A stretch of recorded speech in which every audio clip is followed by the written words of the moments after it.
बंदौ गुरुपद कंज कृपा सिंधु नर रूप हरि महामोहतम पुंज जासु वचन रवि कर। श्रद्धेय महानुभावों,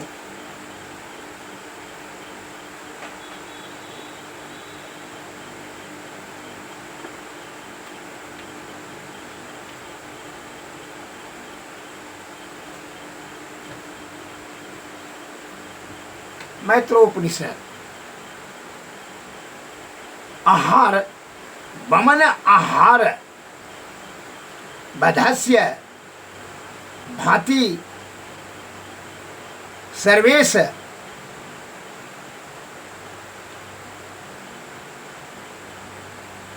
ना आदिषु तस्य अधिकारः संन्यासे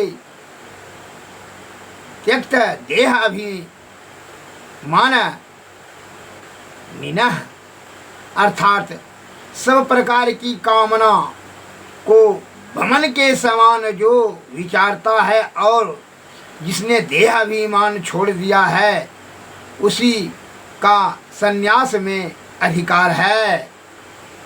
अर्थात जो भी विषय है सबको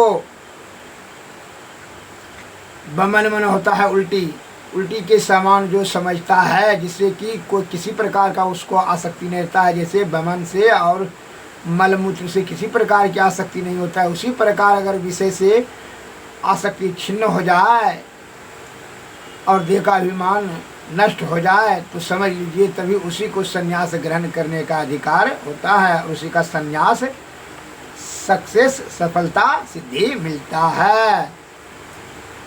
जो कोई ठीक मानस जप कर पाता है, जिसके जितने विकृति विचार है सब दूर हो जाते हैं, जप में जप और जापक रहे, बीच में कुछ ना रहे, यह है जप। यह जप नहीं है। माला तो कर में फिरे जीव फिरे मुख माही, अब मनवा तो दह दिशी फिरे वह तो सुमरन नाही। माला जो है हाथ में फिर रहे हैं और वो मन चारों बगल फिर रहा है, वह ईश्वर प्राप्ति करने में लगा ही नहीं है। तो इस प्रकार से सुमरन से ईश्वर प्रसन्न नहीं हो जाते हैं, क्योंकि इसलिए कि आपका मन विषय में उलझा हुआ है, चित्त अस्थिर है, तो आप को ईश्वर प्राप्ति करने में तो ध्यान है नहीं। ईश्वर प्राप्ति कैसे होगी? इस पर एक लघु कथा है। एक बार बादशाह अकबर शिकार खेलने के लिए जा रहे थे, नमाज पढ़ने का समय हो गया। वह रास्ते में चादर बिछा करके नमाज पढ़ने लगे और उतने में जो है क्या हुआ कि एक स्त्री को, जो कि उसका पति 2 बरस पहले चला गया था परदेश कमाने के लिए, 2-3 बरस से आ ही नहीं रहा था, उसको किसी ने सूचना दिया गांव में घर पर कि तुम्हारा पति स्टेशन पर है, आ रहा है। तो ही रास्ते से उस स्त्री ने दरबट लगा करके दौड़ते हुए जा रही थी अपने पति से मिलने के लिए, बड़ी आतुर, बड़ी प्रसन्न चित्त, पूर्ण उत्साह और खुशी का ठिकाना नहीं रहा। इतना प्रसन्न थी कि उसकी सूझ बूझ नहीं रही कि रास्ता ऊंच नीच का कुछ नहीं भेदभाव। उसके दिमाग में साड़ी वस्त्र भी इधर उधर बिखर गया, तो पर भी जो है वह दरबट मारते हुए जा रही थी। और उसी रास्ते में बादशाह अकबर चादर बिछा करके नमाज पढ़ रहे थे। वही चादर पर पैर धर करके वह स्त्री चली गई अपने पति से भेंट करने के लिए। बादशाह ने देखा, उसको बहुत दुख हुआ और क्रोध हुआ। तब उधर से जब समाप्त हो गया नमाज पढ़ा हुआ, तब बादशाह ने उधर से वो स्त्री पति के साथ आ रही थी, तो बादशाह ने देखा और उसको बुला करके पूछा, अकबर ने वह बादशाह लाल लाल आंखें करके बोले कि तुमको कुछ तमीज नहीं है, तुमने देखा नहीं कि मेरी चादर बिछी हुई है, नमाज पढ़ रहे हैं, उस पर तुम चली गई पैर धर करके। वह महिला कहती है, नर नर रांची नर साची सुझी नहीं, तू कस लखे सुजान अब पढ़ी कुरान, बौरे भये ना सची रहमान। मैं तो जागतिक पुरुष के प्रेम में इतनी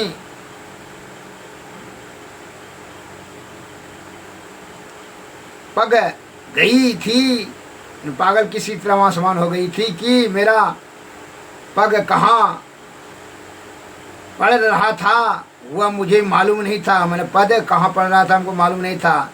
मेरा इतनी हम बेसुध थे अपने प्रेम में, पति के प्रेम में। लेकिन आप तो जगतपति की आराधना कर रहे थे, आपकी दृष्टि मुझ पर कैसे पड़ गई? यह जप नहीं है, जप में एकाग्रता होनी चाहिए।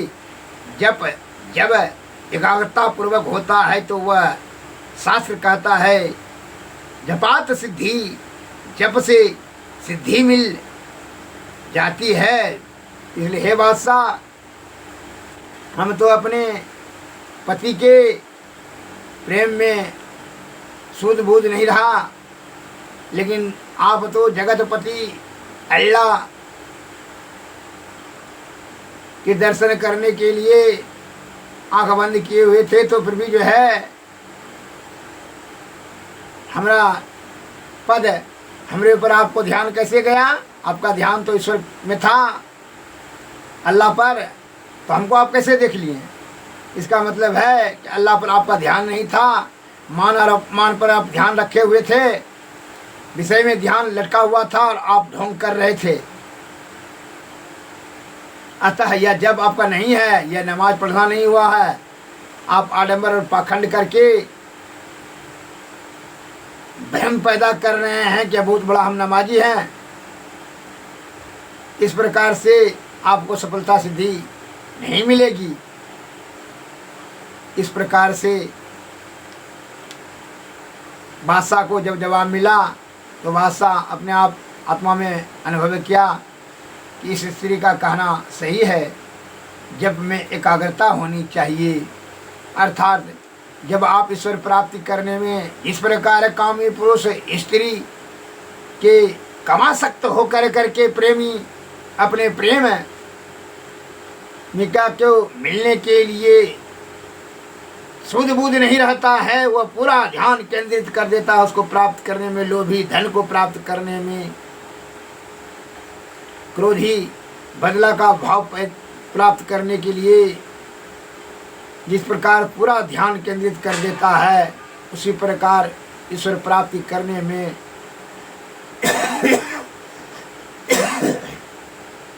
संपूर्ण ध्यान सभी विषय का त्याग करके सूरत को अज्ञात चक्र पर केंद्रित करें, तब तीनों पर्द सुषमना में ध्यान जाए तो तीनों पर्दों के पार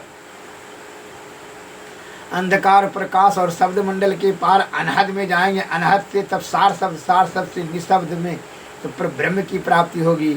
लेकिन जब मन आपका विषय में लटका रहेगा, रूप रस गंध शब्द स्पर्श में, तो फिर आप वह ध्यान नहीं है, वो तो इंगला पिंगला में चला गया बायां दायां। अब माया मोह के चक्कर में आंख बंद करके सोच रहे थे, इससे आपको सफलता नहीं मिलेगी। यह एक मैं आपको उदाहरण दिया। और दूसरा उदाहरण, एक बार जो है एक राजा ने सत्संग से प्रभावित होकर के नाम ईश्वर की प्राप्ति करने के लिए नाम उपासना, इसे हम भी उपासना कुछ करें। तो राजकाज में व्यस्त होने के कारण से तो पर भी अपना समय निकाला कि नहीं उपासना का कुछ दीक्षा लेकर के जो है ईश्वर प्राप्ति में लगाना चाहिए। चाहे मौत तो निश्चित है। इस प्रकार आत्मा में कुछ ज्ञान हुआ तो उसे सोच करके अब सोचा कि अभी यहाँ जो है सबसे बड़ा कौन है, संत मत है, जो ज्ञानी सबसे बड़ा जो है सदगुरु पहुँचे हुए संत कौन है। तो उनको पता लगा कि रैदास जी। तो मन में विचार किया, उसके मंत्री सब ने सूचना दिया, हुजूर रैदास जी अभी पहुँचे हुए संत है, अतः उनसे जा कर के दीक्षा लेने का अगर इच्छा है तो आप उनके पास जाएं। तो राजा ने कहा ठीक है। अब वह ये अवसर तलाशने लगा कि अगर यदि हमें अकेले छुप छुप करके जाएंगे तभी ना उससे नहीं तो लाज में हल्ला हो जाएगा कि एक नीच जाति चमार से दीक्षा लेने के लिए राजा साहब गए। वो एक दिन छिपते छिपाते शाम के समय में चादर ओढ़ करके अकेले वहाँ रैदास जी के पास पहुँचे, जो वो जूता बना रहे थे। तो वहाँ पहुँच गए तो मन में तो इनको भेदभाव था, हम राजा हैं, प्रभुता पाही काहि मद नाही, प्रभुता पा करके किसको मद नहीं हुआ। इसको तो भेदभाव से भरा हुआ था। तब अब क्या, फिर भी छिप कर करके अपना प्रतिष्ठा के खत्म हो जाएगा। जहाँ अहंकार रहेगा सद्गुण कहाँ से रहेगा, ठहरेगा। कहा रैदास जी नहीं उठ करके खड़ा होगा, अभिवादन किया। राजा साहब हैं, कहिए क्या सेवा करें। उनकी सेवा यही है दास जी कि हम आपसे दीक्षा लेना चाहते हैं, आपका हम शिष्य बनना चाहते हैं, अतः कृपा करके दीक्षा दे दीजिए। कहा जब राजा साहब आप हैं हमारे राज्य का, तो आप आ गए तो आपका तो आज्ञा मानना ही पड़ेगा। ठीक है, बड़ा आए हैं श्रद्धा से, ठीक है। वो जो चमड़ा वमड़ा फुलाता था कठोता में जूता बनाने के लिए, तो वही का पानी जो है वह चम्मच से एक चम्मच दे दिया हाथ में, लीजिए इसको पी लीजिए, आपको दीक्षा मिल जाए।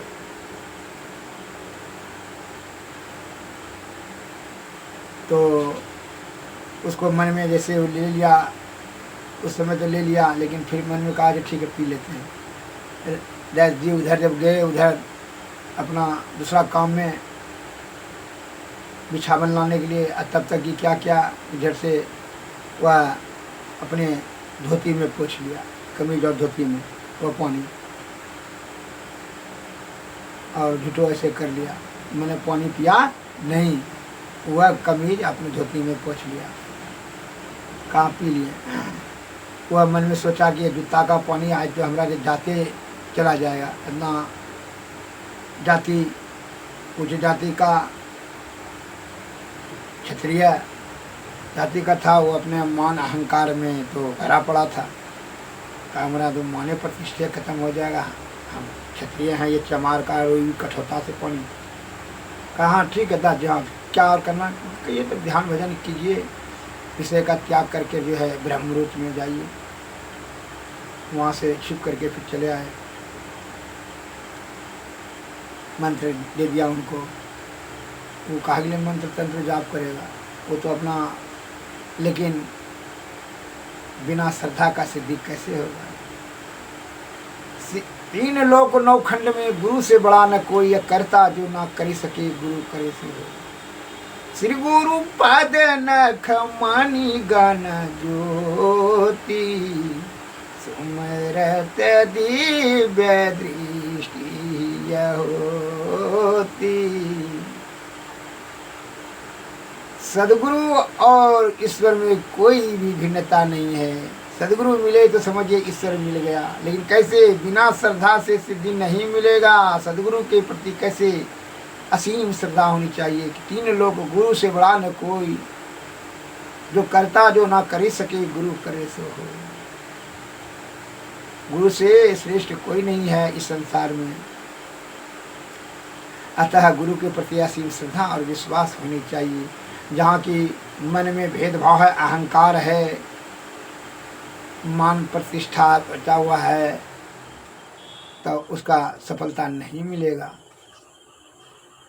तब वो ये आया और वो जो है धोती और कमीज दे दिया धोबिया को खींचने साफ करने के लिए। धोबिया ने अपनी बेटी को दे दिया, वो बेटी ने उस दाग को छुड़ाने के लिए दांत से घसा, तो जो है उसको, उस बच्ची को आत्मज्ञान होकर के वह दिव्य दृष्टि हो गया। क्योंकि इसलिए कि पहुँचे हुए संत का वह चरणामृत था, लेकिन उसने तो राजा ने अहंकार के कारण से उसको त्याग दिया। अब क्या हुआ कि वह लड़की जो है धोबिया की बेटी, वो तो आत्मज्ञानी हो गई और दिव्य दृष्टि हो गया, त्रिकालदर्शी हो गई।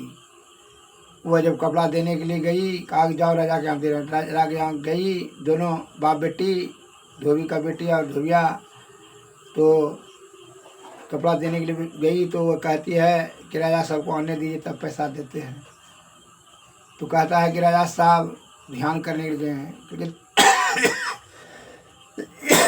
लड़की बोली रानी को, कोई किसी का वो ध्यान नहीं कर रहे हैं, वो तो नगर में कौन कौन सुंदर सुंदर कितना बेस्याएँ हैं उसी का गिनती कर रहे हैं। क्योंकि तू क्या बोलती है बच्ची? क्योंकि नहीं विश्वास है जाकर पूछ लीजिए। राजा साहब आए तो क्योंकि बच्ची यही बोल रही है। राजा साहब मन में सोच लिया कि ये लड़की तो त्रिकालदर्शी है, वो तो से ये बोल रही थी। उसको वहाँ से कहा कि जब से, धोबी बोलने लगा कि जब से आपका कपड़ा यह साफ करने दिए तब से यह आत्मज्ञानी हो गई है और ब्रह्म दृष्टि इसको हो गया है, त्रिकालदर्शी हो गया है, भूत भविष्य वर्तमान तीनों इसको दिखाई पड़ता है, ये बोलती है। धोबी ने कहा अपनी बेटी के बारे में। राजा साहब भी सुनकर के आश्चर्यचकित हो गए। राजा साहब ने समझ लिया कि वह चरणामृत का ही प्रभाव है, जो कि दांत से इसने घिस लिया, घिसा साफ करने के लिए, इसीलिए वह रस पी लिया। अब फिर जो है बड़ी आरजू विनती करने के लिए पहुँचे राजा साहब, लेकिन रैदास जी के पास कि हमको क्षमा कीजिए, हम अहंकार के कारण से हम चरणामृत नहीं पी सकें, आप पुनः देने का कृपा करें। कहा कि अब ने खो दिया आपने। राजा साहब आपने अवसर खो दिया। आवत अवसर यति कठिनाई, राम कृपा विनु आई न जाई। ईश्वर की कृपा से शुभ अवसर आता है, आपने खो दिया शुभ घड़ी। अतः अब आप क्या करें?